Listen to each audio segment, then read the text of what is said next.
And welcome to tomorrow. My name is Jamie Higginbotham. I am joined today by a Jared Head, Ryan Caton, Zachary Aubert. Well, wait, hang on. Apparently he's in trouble because I said his full name. Sorry. How could you? And a Jada. And oh my goodness, Starliner. Let's go into it. Huh. uh, uh, okay, so docked on June 6th.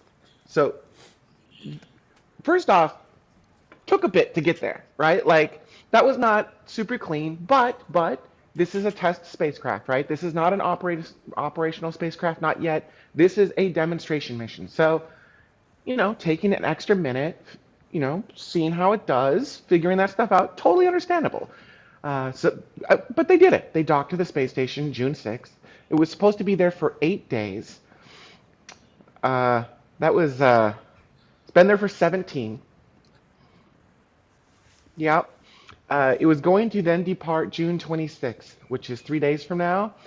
Right now, it's the overly dramatic way of looking at this is they are now staying indefinitely, which is technically true because we don't have a return date, but no, it's not true. But it's fun to say because then it's overly dramatic and like you can use it as a like clickbait. But yeah, the Starliner has 45 days of on-orbit capability, is my understanding. Is that correct for the panelists? It's 45, right? No. Yeah. Yes. So that means there are 28 days remaining on its shelf life. They're saying that this is basically like, hey, we're trying to understand the vehicle. Obviously, they've got some helium leaks. They've got a bunch of helium leaks. They want to understand them. I get that. That makes sense. Totally, of course. But like, a little weird, right? Let's go around the. What do we think is happening here? Zach, why don't we start with you? Starliner, Starlining. Start It's stay liner. Stayliner. It's it used to be when launch. Now it's when leave and when return. I think one of the big things that surprised me, and I'll try to bring up the screen share here, if it's gonna work, is this was a picture that I ended up seeing on Facebook. This was the control room set up to support the Starliner mission. They emptied it. They have now transferred all control to the main ISS room, and they've all left. That's not a. They've transitioned to long stay procedures where, like the Dragonwood, where the main ISS control room works with Hawthorne. This room's now Hmm. sitting empty with the lights off. That's not a good sign for a demo mission. Is it? Wait. Well, may I challenge that for a moment? Sure. Like the fact that it is empty with no one in there, like, doesn't that mean that the vehicle's pacified on station and they don't need to sit there and constantly monitor it? Doesn't this bring them into a known good state, not a bad state? I view the lack of that room being full with people constantly troubleshooting as a good thing, maybe, not a bad thing? Or am I misunderstanding the situation? My mind would be this is the like active operations, not the figuring out the leaks room type of thing. So this would be the like working with the astronauts to make sure hatches are opening, moving food around, that operation, if I'm understanding correctly, in a flight control room, and that's why they've moved that to the ISS. I Hmm. don't fully know, but I think it's just quite surprising to see a room that has been set up and prepared for a Starliner crew mission empty and switching to a long duration protocol basically of moving it just into a couple desks in the main ISS room is quite it's a shift of what this mission was supposed to be. And I agree. The capsule is stable from what they're saying. It's what they're saying, though. Well, actually, there is a post on X, Dutta, if you want to bring that up, and I didn't actually test to make sure that all the audio would work, so we're about to find out. Or we'll, yeah.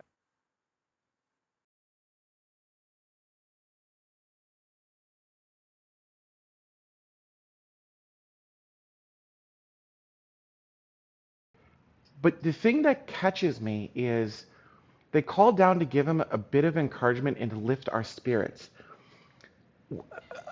Why, if everything's good in hunky dory, why do you need encouragement and spirits lifted? Am I reading too much into that? Is that's weird, right? Like, yeah. I yeah, I kind of feel like people are reading too much into it at this point. We do look at Starliner, and things are not going as well as we would hope they would. As we often talk about near constantly on the show, is that all of us in the industry actually want everybody to work. Nobody wants to see anyone fail at any point. Because failure affects all of us, makes all of us look bad.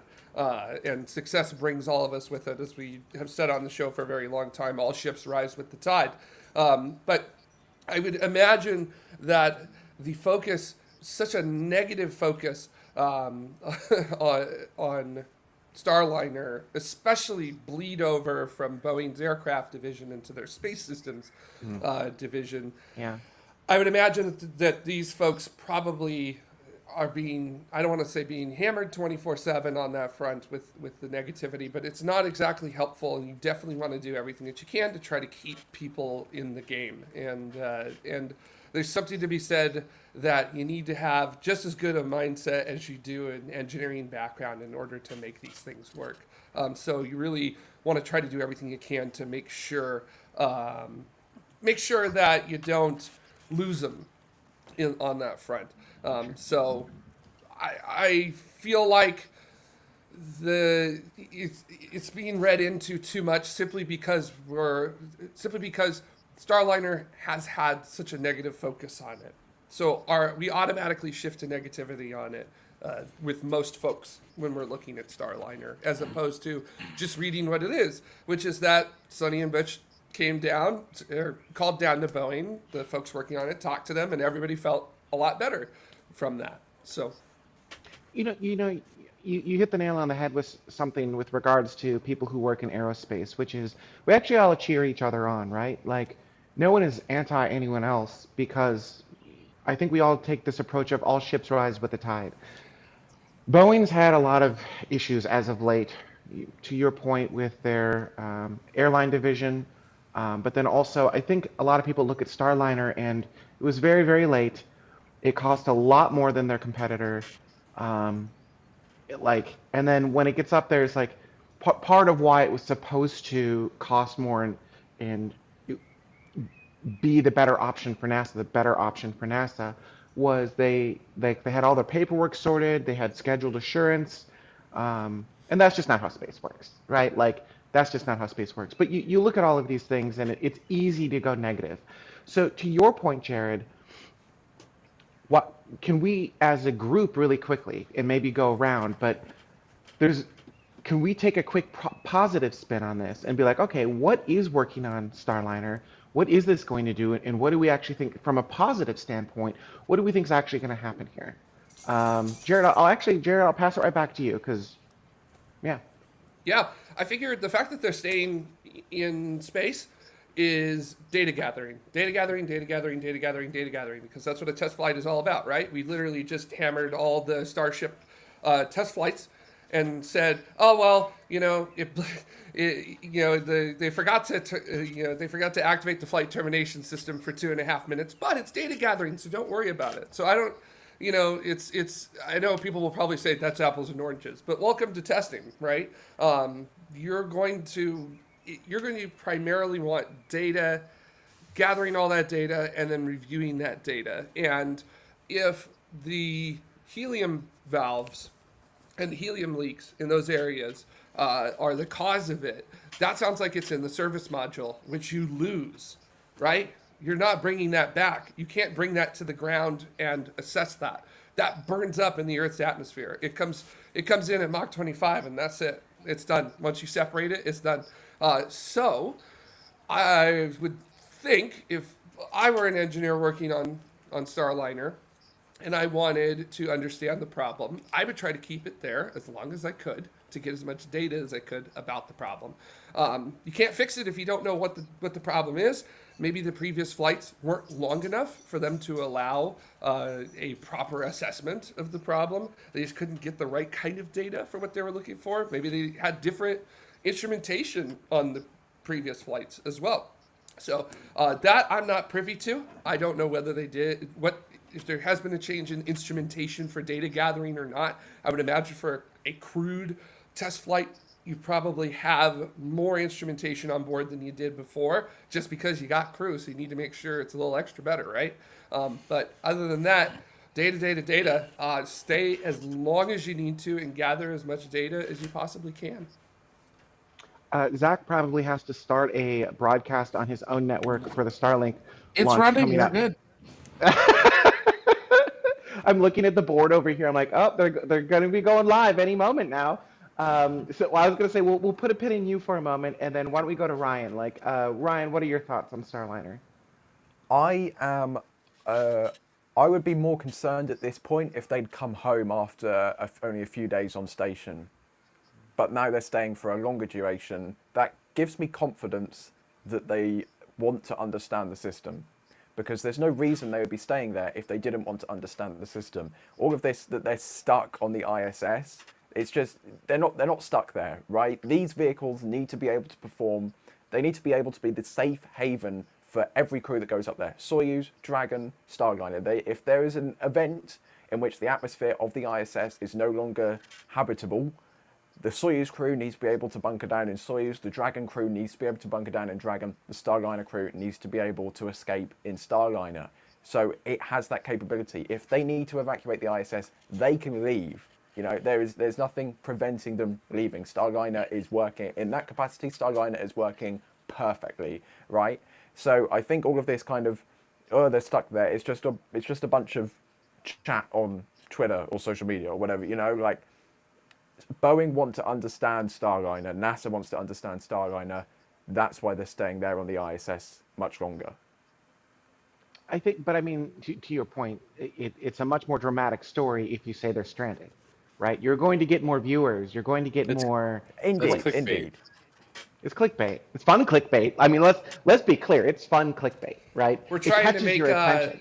we're trying to make the 1969 movie Marooned for real. So, for those who don't know, it's a movie where there's a Apollo module on its way to Skylab and something goes wrong, and they have to have the three astronauts stay in the module, and they have to figure out how to rescue them. And it's, oh, we don't know how to do this. There's so much stuff with all of this, and then all of a sudden they find a way to do it. We have a prototype space shuttle. We can launch it. No, a hurricane is coming towards Florida at the same time. Okay, who cares? Get it ready to go. It looks like the eye is going to go right over Kennedy Space Center. And then right as the eye gets to Kennedy Space Center, they get to go for launching it, launches through the eye, and they get it there. So, yeah, that's, I don't think we're going to get a hurricane right? and launch you through the, what's up? That's how you stop hurricanes, right? You launch into the eye. Yeah, you thread the needle and they just... Reason One So- has an interesting comment, which is you guys should read watch the last press conference with NASA and Boeing. Ryan is wrong. Ultimately, I think the point of this is I don't think Boeing Communications has been doing a super great job of being transparent and basically saying what Ryan just said. I think if they had said, it feels like they're trying to do damage control and not actually own up to things. And maybe I'm mistaken, but like, to me personally, if they would have just said, we've got some unexpected helium issues, we want to spend more time on orbit so that we can better understand them. We're not sure how long this is going to take. It'll take less than 28 days, but now is the time to understand it so that we don't have to do this again, or, like we want to really figure this out right now because this is the best time. They're almost saying that, but they're skirting around it by not saying we have an issue. They're like, oh, we just want to learn more about the vehicle. But they need to say the words, it's not working like we expect. It's a developmental vehicle. We have problems we didn't expect. We want to figure out those problems. And I think most reasonable people would be okay with that.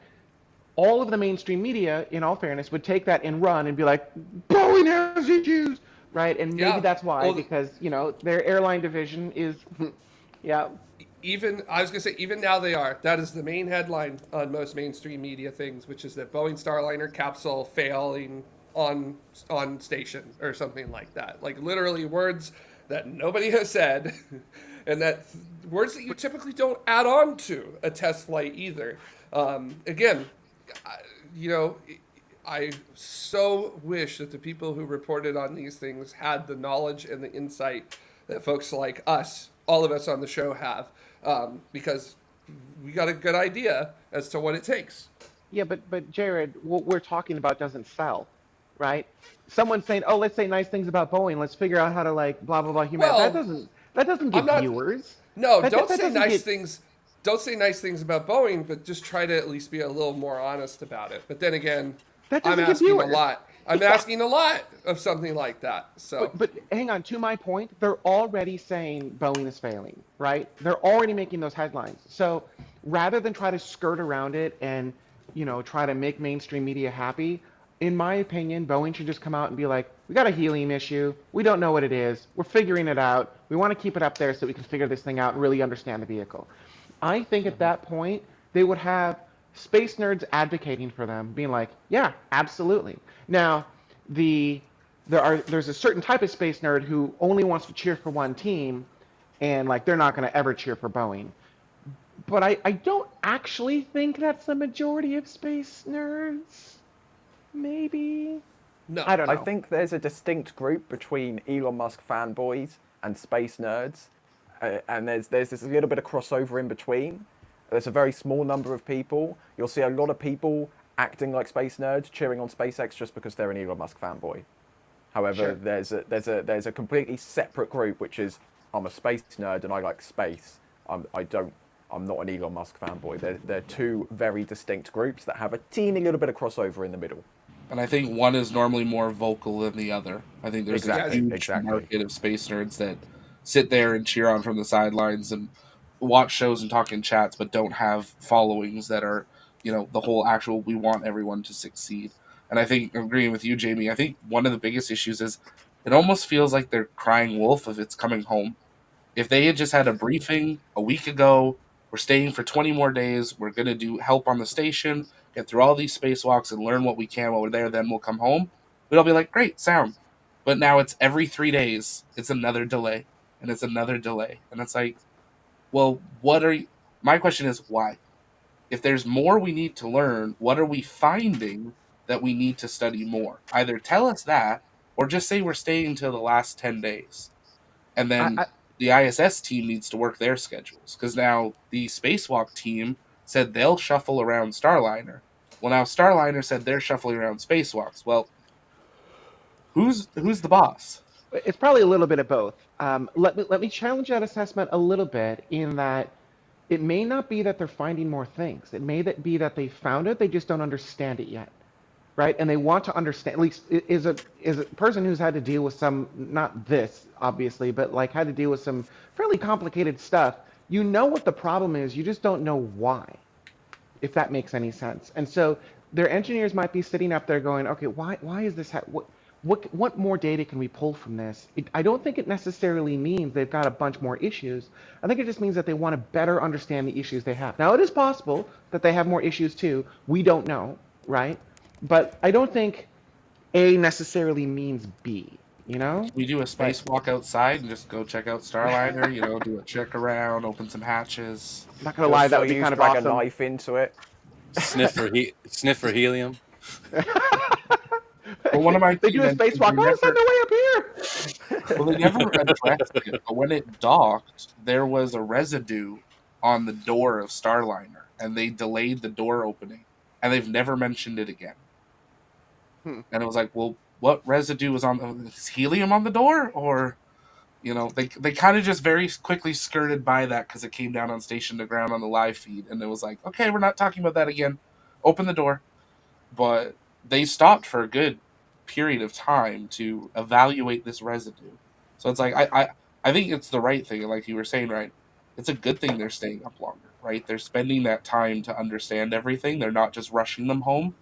But I hope there's a really big briefing once it comes home that helps clarify a lot of ifs and whens and Yeah. eventually, not the stuff we can't know, but clarify. I think it would be helpful for them to say, look, this wasn't a success it was not perfect. It was a successful mission, but it wasn't perfect.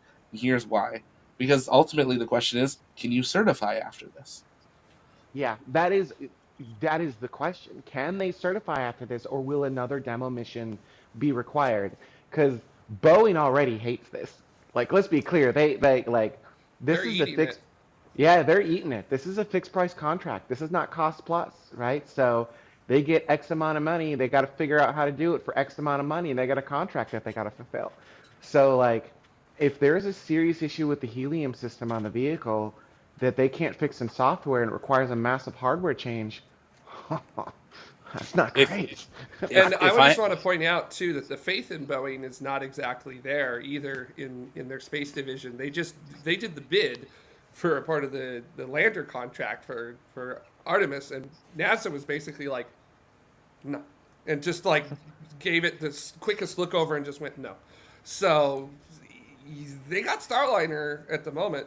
I mean, they also have the X-37 to work with. They've also got their own satellites, their own satellite division to work with as well in their space systems. But like spacecraft, But is yeah. this not so, trying to say nice things about Boeing, but is this not one of the consistent problems with Boeing is that their comms are super sketchy at best, right?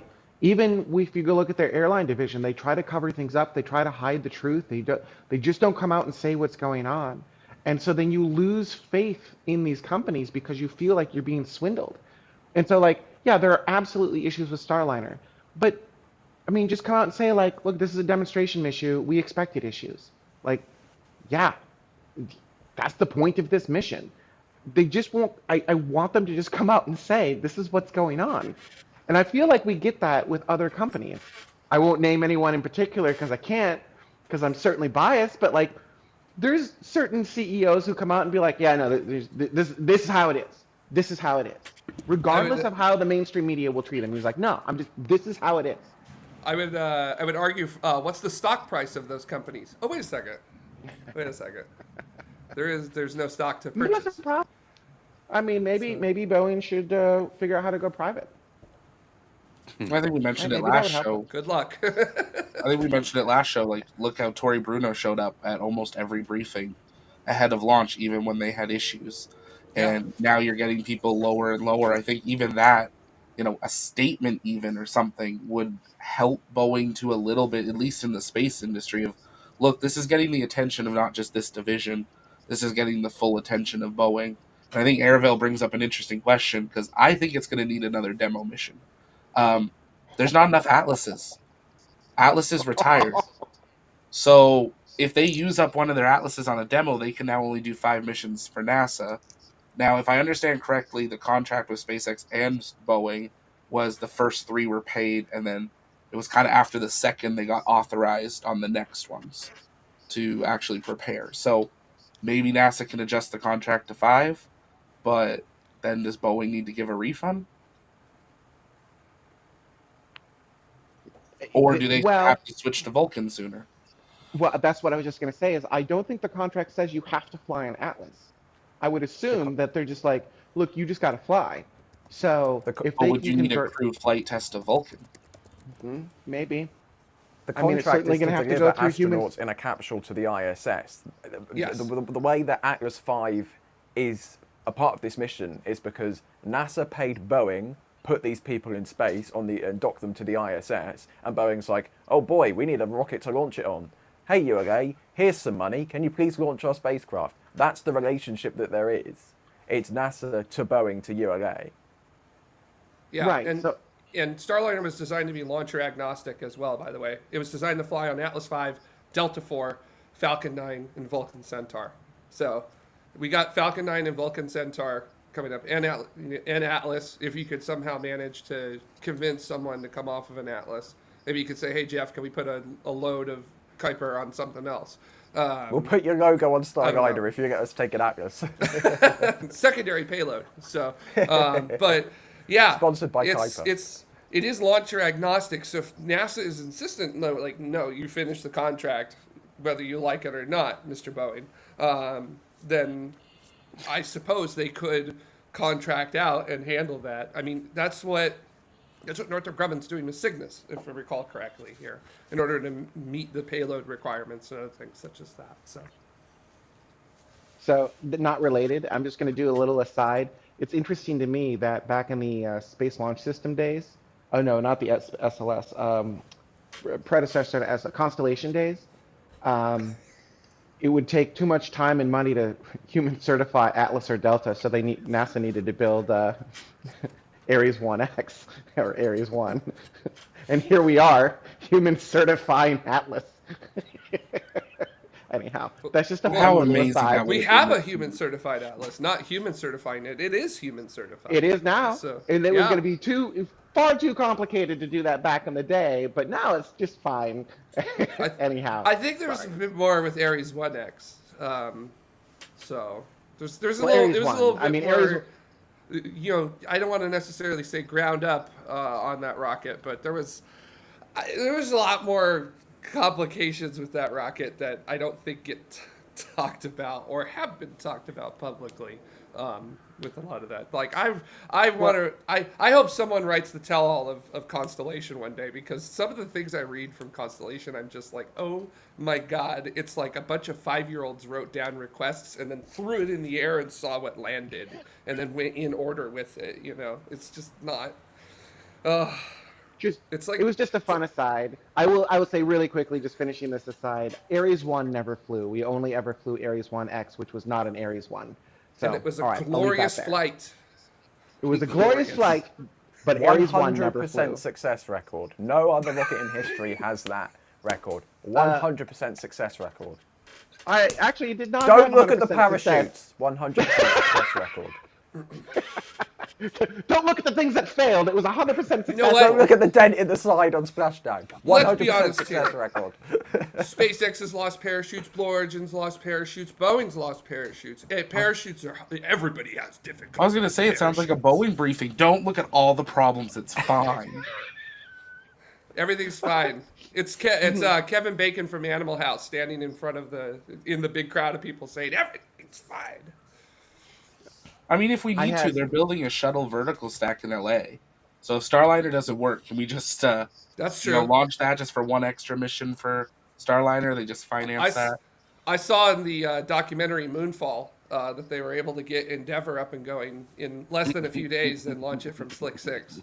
So Slick 6 is there. So Slick 6 SpaceX is is there. working on Slick 6, so that means it should be able to be done in probably, I don't know, like 48 hours. Or if they get the big guy up there, maybe 3 or 4 hours. I was going to say it's already done since we've said it. It's just No, It's it's online. not Blue Origin. Blue Origin would tell us after if they launched it. So. That's true, assuming they tell us at all. All right. Well, one other note I did want to make is something that we touched on earlier that I thought was an interesting idea is, well, again, we're going towards, I think the biggest issue with Starliner isn't Starliner itself, right? Like, there are certainly problems, but it's a demonstration mission. These, I would argue, a lot of this stuff is expected. This is a test mission. This is what you do on tests. There's a reason we test. There's a reason it's not an operational spacecraft yet, right? Obviously. But the communications have been so poor from Boeing, except for Tory Bruno.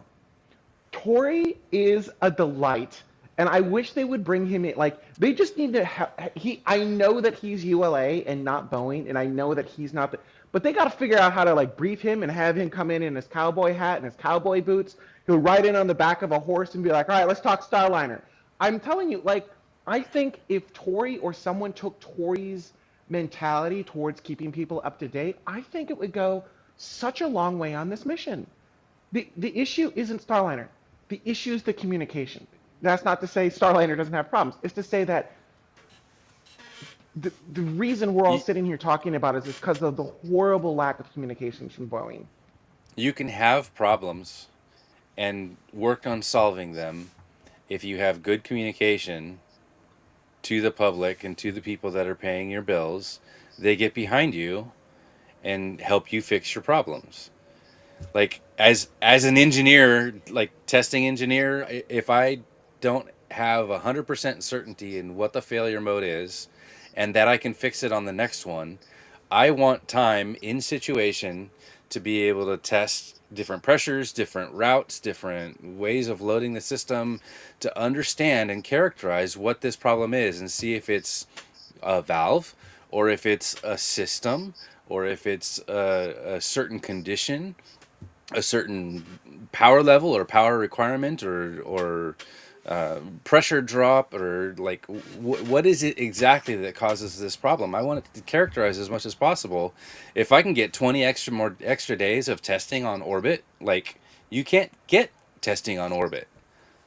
That's an amazing opportunity to be able to well characterize this and then be able to fix it for the next one. But that was Zach's point earlier, Yeah, which is yeah. like stop pushing the date back. If I were to re-summarize your point, Zach, it's like they keep saying, "Oh, it's 3 more days. It's 3 more days. It's 3 more days." Don't say that. Say, "Listen, we want to optimize testing, so like we're going to try to go near the end of the window. We're not sure yet. We want to get as much time up here on orbit as we can." That's a very different story. It feels very different when you do that as opposed to, "Oh, we're coming back in 3 days. Wait, just kidding. It's 3 more days. Wait, just kidding. It's 3 more days. Wait, just kidding. We don't know when we're coming back." Like, just do that up front. Well, I was going to say, Hey, Boeing, if you yeah. want to just clip what Dutta said and put that in your next briefing, like, Don't make me the face of Yeah. Boeing, please. Dave Avery says Tory is the face of ULA. Elon is the face of SpaceX. Peter Beck is the face of Rocket Lab. Who's the face of Boeing? Dave Starliner. Calhoun, their Mr. CEO, or whatever. Mr. Bo. Mr. Bro. So, Reason One had an interesting question. Sorry that I overrode. I'll take it off too.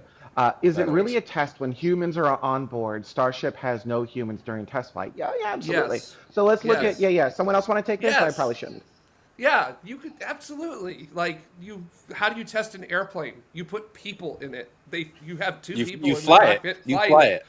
How did they test the space shuttle? They got their best astronaut at that time, John Young, his great hair and his great attitude, and Robert Crippen, who is like one of the greatest test pilots of all time, even before the first flight of the shuttle, and they had them both train an unbelievable amount on this completely new vehicle, and then said, "We're rolling the dice. You both are flying it," and they both said, "Sure." So yes, stick people in the loop for your first thing is often how that test goes, right? Sure, you don't really want to do like STS-1 anymore, right? Like you really don't want to have people on board for the first flight of a system, right? You want to YOLO, let's go. You want to, like with an airplane, you're gonna do like a start test on the vehicle a couple times. Then you'll do some taxi tests. Then you'll do some high-speed taxi tests. Then you'll do some rejected takeoff tests. And then finally you'll get to the point where you go, okay, everything looks great. We're gonna go ahead and let it come off of the runway, and we're gonna fly it around as gently as possible, and then bring it back down. Spend an hour in the air, and then we'll look at all the data and kind of work with it that way. So yes, 5 minutes, not an hour. Is it 5 is it minutes, really not an hour. Yeah. Well, sure. It's a once around. I promise. You. Once around. Well, if you try to once around here in LA, it's going to take you an hour. Is it really a test when humans are on board? Sure. Even cars are tested with people on board. At least I hope they are. Initially, even driverless cars are initially tested with humans in the loop, and then they're not. So, I mean, humans are in the loop at some point during the test of some vehicle. And I know it sounds weird to say that, but yeah, even things that eventually go autonomous, you got people in the loop at the initial beginning of it because you have to have a person there because people are really good at understanding things sometimes better than computers can. Not all the time, but sometimes. Computers have advantages, people have advantages, and you got to find that right balance. And usually in the test program is when you do that. And then you figure out, okay, good to go for humans or good to go for autonomy, and you work your way that way. Mr. All-Electric Car Lunacy. Oh, sorry. Go ahead with that one. Reason One says, I thought this was a demo mission, not a test mission. It's always a test mission until it's certified. Yep. So, yeah. I mean, what's the difference between a demo mission and a test mission? A demonstrate, Exactly. I mean, I guess... Demonstrate your capabilities, and if you have something that goes wrong, it's a test of your ability to demonstrate your ability to handle the situation. Yeah, I can actually see where someone would say a demonstration mission is not a test and that you should be. I get that. Demo I would feels say later it's- on the timeline. Yeah, but it is later on the timeline. Yeah. Right? They did test this without humans. Right? But you're still testing. That's why there are only 2 humans on board. That's why they did not fill up the capsule. Crew Dragon's test flight to the International Space Station was Demo 1, so... Right. Well, no, wait. Demo 1 did not have humans. Yes. You're thinking Demo 2. Demo 2 had humans. Yes. So but they still Starliner called it Demo. Yeah, exactly. Yeah. I think it's semantics. What I'm trying to say here is that demonstration and test are pick your interchangeable. words. Yeah, I Whatever, think like, it's semantics. the common vernacular. Yeah. Mr. All Electric Car Lunacy with a $2 super chat says, which goes back to the point of Boeing, which is third-party door plug. Am I hit this? Third-party door plugs are the face of Boeing, right? And this is why. Thanks. And thank you for the super chat, Mr. Thank you. Electric Car Lunacy. But kind of right, like this goes back towards Boeing really need to figure out their public comms. They're taking this old school approach where they think they can manipulate the comms and manipulate people, and things just don't work that way anymore. They just don't. We live in a new era where we have access to all of the information, and you're not going to be able to hide that. So don't try to hide behind it. Just be honest with us. I think that will go a really. I think people, if you want to rebuild trust in Boeing, just be honest with us. I think that will go a really long way, in my opinion. I'm not Boeing, so easy for me to say. I'm not in the hot seat, right? It's different when you're in the hot seat. Yeah, I'm not either. I'm just about to go on 2 other vehicles in the next week, so. I also just want to bring up a point which came up in a comment earlier, saying CNN asked something in a teleconference. I was in that exact same teleconference, and for the sake of journalistic integrity, I'm just going to read out the 2 quotes that I got whilst there. I asked if these issues would become common quirks for this spacecraft going into the operational missions, whether they just, if Boeing wouldn't be able to fix these issues, would they just sustain them like, oh, we've got a helium leak, it's just another day at the office. NASA's Steve Stitch told me, I think our goal is to get the quirks, as you call them, out of the system before we get to the phase where we will be using this vehicle to rotate up 4 crew members and then bring them back at the end of 6 months. And Boeing's Mark Nappy told me, we fully intend to eliminate these common nuisances, which are the helium leak and thruster issues for the flight, which references Starliner 1, the first operational mission. Yeah, so I mean, obviously, you're going to want to get rid of those things as much as you can, not make them part of your operational standards. Also, I want to thank Ground Umbilical Carrier Plate for gifting a Tomorrow membership. SM Legend, Sierra Mike got that membership, so you're going to be able to, if you didn't have it before, you'll be able to log into the post show when we're done here, about 20 minutes or so. All right, any final comments? Anything we didn't really talk about? I think the one thing I am curious to know about the group. Oh, go ahead before I. Yeah, I just wanted to bring up one thing, which is something that I read in an article from Jeff Faust, which was that someone mentioned that there had been a lot of there's a lot of commonality between Dragon 2 and Dragon, and that was very helpful in developing Crew Dragon with that there. Yeah, I know, I can see it, Jamie, but I just wanted to bring this up and kind of throw it out there to everybody because that interests me, and I know, yeah, I see it. But also Boeing kind of having to come in with a clean sheet and work it that way. Do we think that maybe could have exacerbated the already difficult issues that Boeing's having to work with? This I just want to point this out, not as getting them off the hook or anything for it, but just that this sounds like a little extra. This sounds like a 2x, 3x factor on top of what was already set up in what is very much appearing and quite certainly is a cultural issue at Boeing with these kinds of problems happening. So I think that could have helped SpaceX a little bit. However, I do not think it's an excuse for Boeing. Boeing got this contract, bidded Starliner for this contract, knowing what they had to do. The fact that it's taken so long and we've seen these issues, there's no but SpaceX had a little bit of help because they did commercial cargo. Sure, that might have helped SpaceX, but Boeing went into this knowing what they had to do. So that's not an excuse for Boeing to hide behind, in my opinion. Yeah, it feels like they're trying to use that as a go look at somebody else. And jumping back to what you had asked, Ryan, my question with that is, we were told before it left the ground, the first helium leak was a design issue. So if we're going to, quote, eliminate, are we redesigning Starliner? How do we certify it if they're making changes? Bingo. Their wording, they need to sit at a table and decide a decision and then stick with some wordings, because I feel like every briefing we get something that contradicts a previous briefing. Okay, so first off, the shirt for the show is they need to decide a decision. That's just straight up. That is the quote and the shirt for the show. I love that so much. Secondly, Dave, really quickly, Dave Avery, thank you very much. Dave Avery gifted 5 memberships. Jared Elgin, oh, I don't know how to pronounce that, I'm sorry, also gifted 5 memberships. So for all 10 people who just became members, again, in 18 minutes or so, you will have access to our post show. That I don't think we need to show the Yep. members who get it. Like that gets flashy on the screen, figuring it out By in the real way, time. can I just say to my point from earlier, Boeing did work on the International Space Station, so They do actively work on the international. It's not did past tense. they Like had the contract for it, and that's why it's there because there are active Boeing employees on console at So, NASA helping to yeah. run the space station right now. I'm just saying. Not So- even related to Starliner, just like they run the space station. Absolutely. I don't think a lot of Yeah, people so- realize that, right? Like certainly like there are roles in Mission Control Houston that are absolutely just NASA native roles like Hey, Capcom and one. Boeing worked on Apollo, for goodness sake. They worked Yeah. on parts of the major components of the Saturn V.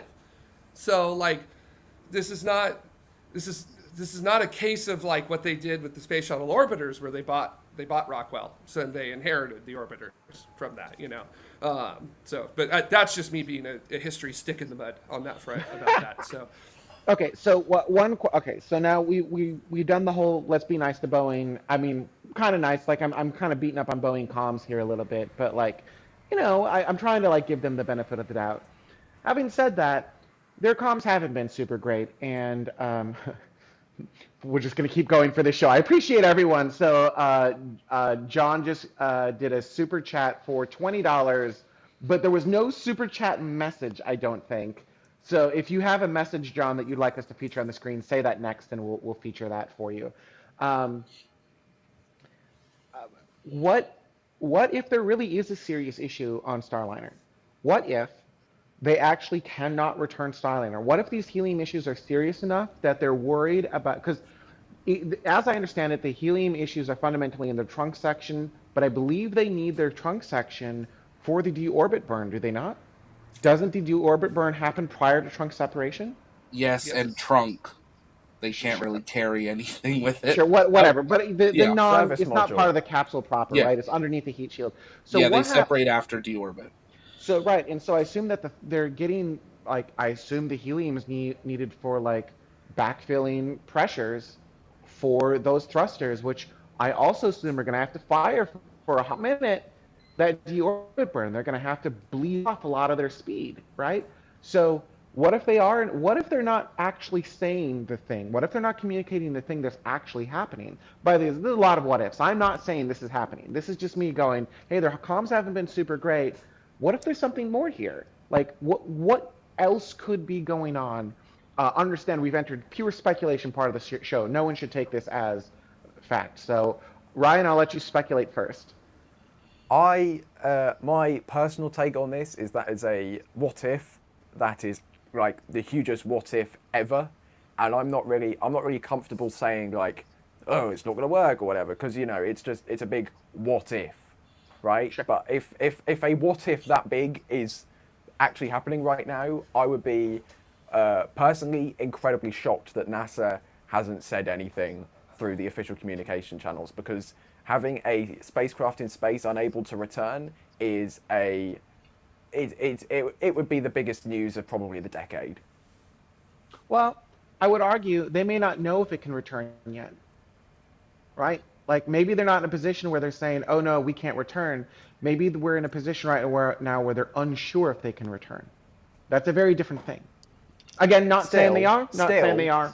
Still being unsure if you can, because, like I said earlier on in the show, the spacecraft, Soyuz, Dragon, Starliner, when they're docked to the ISS, they need to be able to be that safe haven. They need to be able to be the lifeboat, the rescue craft to evacuate the crew if the ISS becomes uninhabitable. So if Starliner is no longer in that position, which again, speculation mode, if NASA doesn't say something, again, that would be a huge story in NASA failing to properly communicate what is happening. They're a government agency. They need to be accountable. If they don't say something as big as that happening, that's a serious problem. So I am very much doubtful that we would ever end up in I hope that we would never end up in a situation where NASA wouldn't say something because they're not sure. I would hope that they say, we're not sure. SLS. Here's my example, right? They blame it on ITAR. SLS, Exhibit A. They did exactly that with SLS, did they not? I think also looking at bringing them home, like I believe it was before launch, we were told there was a plan on if they would have to bring them home by a Dragon, and Jamie might have to turn her camera off. But the idea of what has been talked about since we saw them working on that when they had the issue with the Soyuz of how do we get the one American home.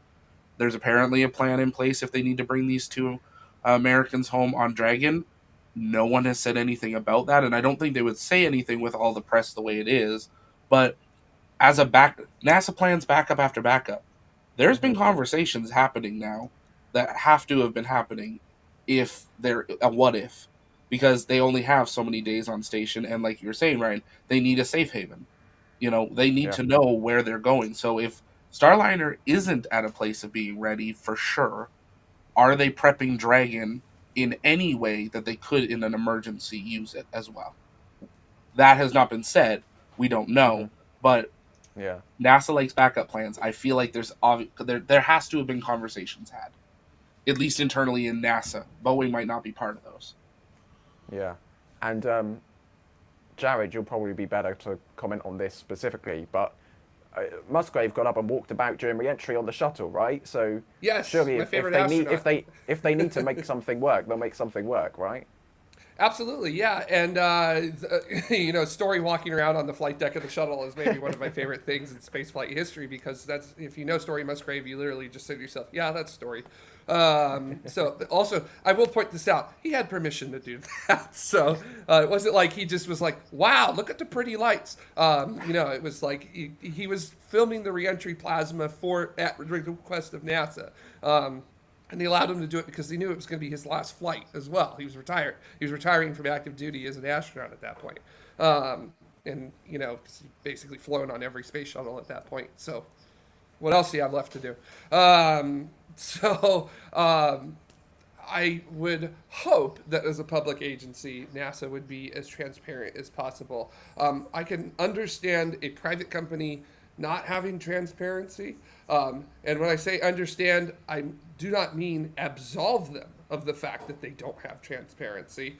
So please understand that before dropping a comment about me having said that. But NASA, there is absolutely zero room for zero transparency, simply because of the nature of NASA and the legislation and laws that are built into NASA as well. They have to disclose information, regardless of whether they'd like to or not. Jamie, to a degree, and It's then not NASA NASA's can, vehicle. It's not NASA's vehicle. so NASA can. NASA is beholden to certain interests, obviously, like things like national security, which SLS ITAR. Trust me, I don't buy that for a second No, either. hang on. It's not NASA's vehicle. This is a private vehicle on the space station. Yes, It's so NASA's NASA crew is on not board. beholden in the same way that they're beholden to their own stuff. This is a NASA mission contracted by NASA with 2 NASA crew members on board. Sure, on a vehicle developed by NASA funding. sure, but it is still a private vehicle.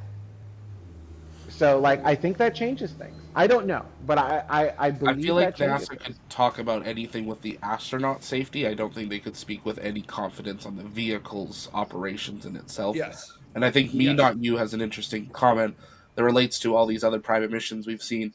How much are these delays costing? Because we know it's tens, if not hundreds of $1,000s a day when you're docked at station. You're not talking a day or two difference. Now it is still a NASA mission, but I know when we were looking at them updating their prices a couple years ago, it's the cost of bringing the stuff up, it's the cost of bringing the garbage down, it's the cost of the oxygen in the water, and there's a lot that they've got enough on the station. They'll be fine. They could move up a cargo resupply a week if they needed to, probably 6 months down the road, but they didn't plan on having 2 more people for a month. They were supposed to be there 8 days. Yeah. I feel like at NASA they're probably looking at that and saying, well, Butch and Sonny aren't sitting around doing nothing. They're actually actively helping out on station and doing things, and that's 2 extra crew that you weren't expecting to have. So now you have essentially twice, or you have +2 in terms of the work that you can get done now. But like also, yeah, I feel like that's also a very NASA way of looking at it as well, which is, yeah, it's costing more, but hey, we have extra people there as well. So, that's like a wow, the glass is half full on this kind of way of looking at it. So, who knows? Any final comments on Starliner? I know we've spent nearly an hour talking about this. What a radical departure from last week's Yeah. show.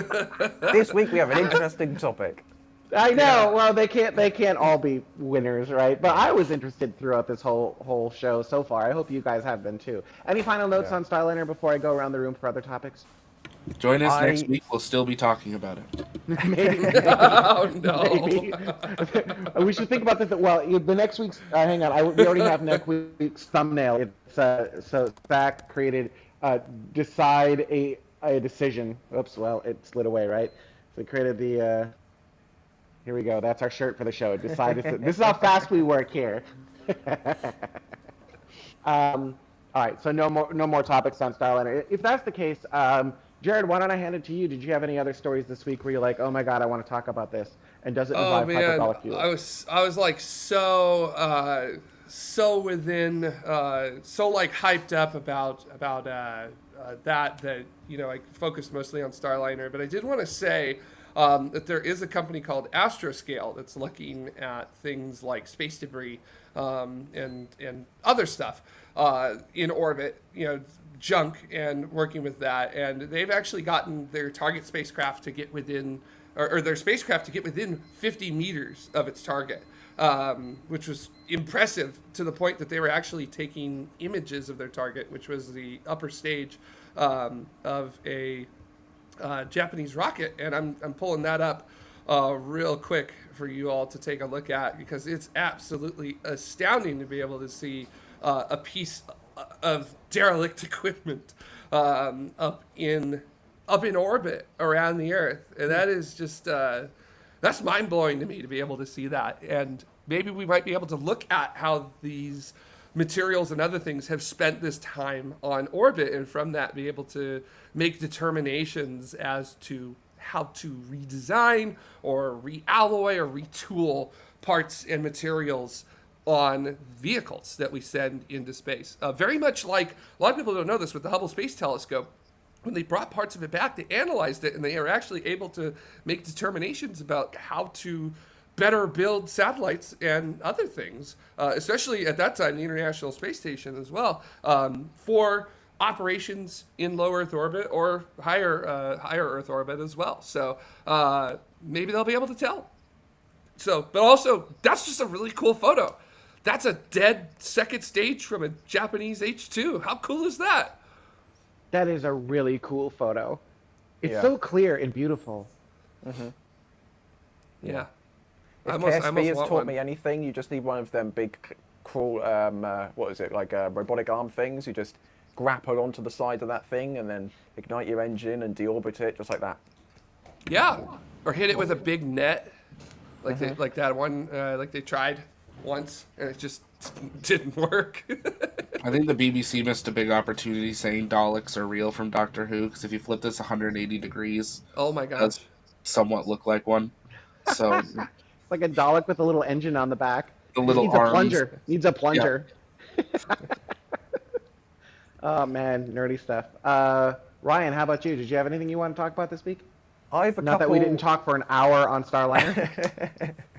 I have a couple little things. They're just little things that I would just like to note. First of all, out of China, we've heard news that a stubby-looking Falcon Heavy, look-like sort of booster-looking thing, in terms of aesthetics, has conducted a 12-kilometer hop test. It's launched vertically and landed vertically, so very similar to the altitudes in which the Starship 12-kilometer hop tests, because 12 kilometers. There hasn't been any official video or anything released. There's just been a few photos, but it looks like it went well. So well done. Hopefully we'll have more information on that for next week. And as we were live during the show, I got a notification from SpaceX on Twitter saying that the fairing half on today's Starlink launch had been flown for 20 times. The first time they'd done a 20th flight of a fairing half. So well done, SpaceX. That's it. Oh, and while we were live, flight Starlink I can't read it from here. Something departed. I can see on the board it says departed, but I can't. 10-2. Which one was it? 10-2. 10-2 just flew out of somewhere. I think it flew Which is out the of. one that aborted on the pad. Oh, okay, cool. So, Yeah. huzzah! Well, it's departed. I assume it's. I don't. Let's see here. What time is it? Yeah, it's probably close to like they should have confirmation of payload deploy by now. I assume. So, that's probably somewhere. I've been having problems with my Jeep dealer. I'm gonna tell them that a rocket got fixed faster than my Jeep did. You should. You totally I'm should. gonna be like, Well, the first I stage on a think- Falcon 9 started and stopped. They had to diagnose the issue, fix it, and then they flew it again. Within half, and right now it's half the time that you've taken with it. Jared, I don't want to ruin your argument here, but I think they might have replaced the booster and put the. Oh, did they? Oh, okay. I think Well, they might have here's- swapped it out for a different booster. I'm not They should sure. Though. swap out your Jeep. Yeah, like a. Thanks, Jamie. I'm gonna welcome. remember that when you have a broken axle. Anyways, so I just got rid of my axle. fair enough. So That was a transgender joke. It's fine. Zach, did you have anything you wanted to talk about? Like Ryan, couple quick ones. Ariane 6 has finished its last flight test. It's ready to go for July for its maiden flight finally. So they're targeting early, I believe it was, to July, but they said they'll finalize a date in the next week or so. So it'd be nice to see that another Ariane finally fly and see Ariane 6 off the ground, a few years behind schedule. Finalizing a date reminds me of something else this week. Anyway, carry on. And the other one would be Redwire, kind of one of many stories this week that were all around very low Earth orbit, which is something I feel like we didn't hear a lot about, and now this week I've seen like 6 or 7 stories on it. Redwire won a DARPA contract for a very low Earth orbit satellite with a new propulsion type that will allow it to operate with an air-breathing engine at 90 kilometers up to 250 kilometers. So we're now talking about stable satellites below the Kármán line? Question mark. Well, We'll hang see. on. It depends on whether how you define the Kármán line, but okay. Well, no. And also how you define Wait, hang on. stable. If it's air breathing, it's got to be below. Well, no, it's a lifting body. If it's so- air breathing, it's an aircraft. Yeah. Well, 90 to 250 kilometers. That's a big range.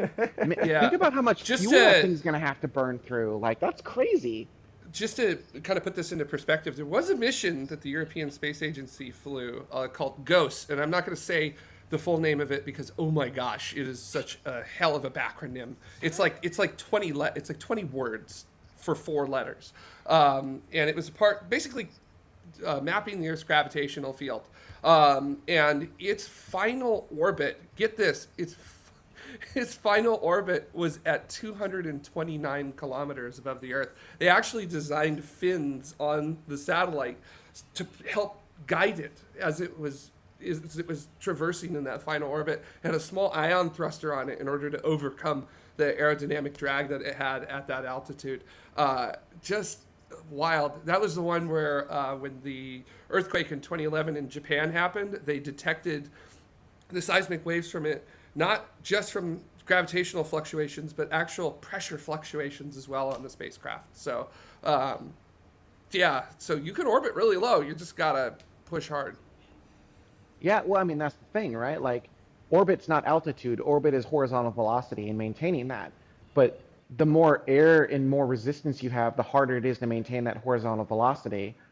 Because like you've got resistance now, you've got something pressing against you, and that's why we try to get out of our atmosphere to maintain orbit. And even when we do that, gravity's still tugging on these spacecraft, so you still need to have station keeping. You still need to do things to maintain your orbit, and that's at like LEO, low Earth orbit, right?